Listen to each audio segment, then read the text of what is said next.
Lorine, my daughter, today is a very special day in your life. Today reminds us of the amazing grace of God in our lives. I have watched you grow from a young girl over the years into an amazing young woman. Your story is an inspiration to many and a testament that God never forsakes His children. You were only 6 years old when we lost your dad, my brother. It was one of those dark, life-shattering moments no one ever wishes to experience. It hit us hard, so hard that only God's grace carried us through. Life changed instantly for you and for us. But even then, I saw something in you, something bright and beautiful. You were quiet but strong, small but brave, hurting but hopeful. We brought you home and you became our daughter, not by blood alone, but by love, by choice, by heart. I still remember your early days at Zenana Academy. That was your first step after the storm, and you took it with courage. You joined your sister and brothers in pursuit of education, for I told you that education was the key to the door of life. Zenana closed down in December 2015, never to open again. So, it was time to move. We transferred you and your brothers to Blue Shine Academy, and there you became the guardian of your little brothers.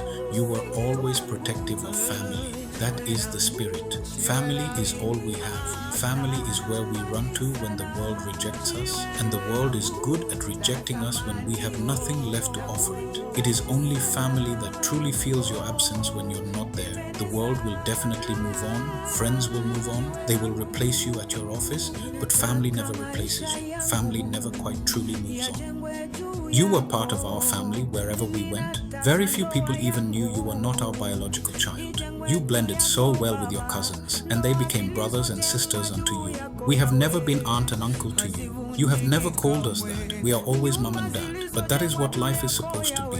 One large family of God's children. I remember the numberless times I had to come to Blue Shine for your academic clinics. It was always one-on-one with each teacher. The dreams you shared with us and the strategies we had to put in place with your teachers. You ended up doing very well in your KCPE, and since God was faithfully listening to our prayers, I believe He personally wrote your calling letter to Kadika, where you had always dreamed of joining your sister, Cecily. It was yet another powerful demonstration from God that He answers prayers.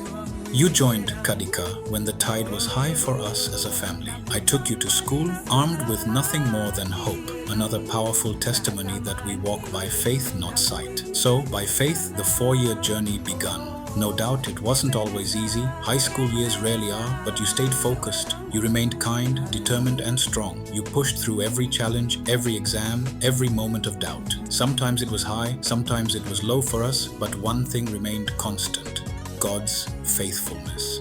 Every end of term, the first thing on my table was your report form. We analyzed it as if our life depended on it, and it sure did.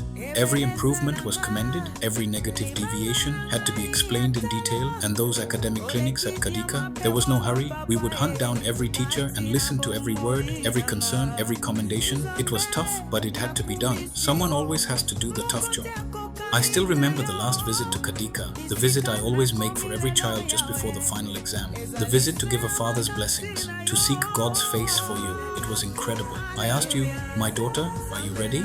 And you answered, Dad, I am going to surprise you. I asked you, do you still want to be a lawyer? You said more than ever. Then I told you, in that case, I guess you know the subjects you need to pass and the minimum grade you need to get. And when your KCSE results came, you did just that. I still remember the text message you sent me when you received your results, and my response was, Habemus alium advocatum. We have another lawyer.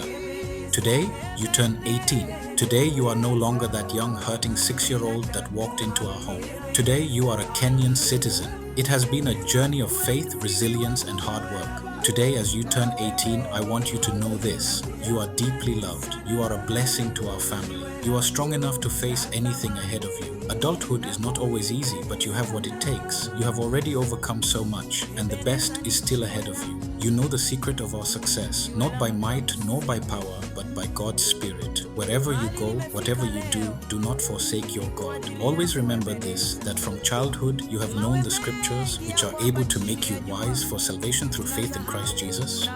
We are always praying for you, as we do for all the others. You have always dreamt of being a lawyer. Nothing is out of your reach. You can make it, because when God is for you, nobody can be against you. So go forward with boldness. Go forward with your heart full of faith, your head held high, and your steps grounded in truth. Keep learning, keep growing, keep becoming. May the Lord bless you and keep you. May His face shine upon you and guide your every step. Happy 18th birthday, Lorine Velma. Welcome to adulthood. We love you, we celebrate you, and we will always be here for you. May you live to blow 1,000 candles.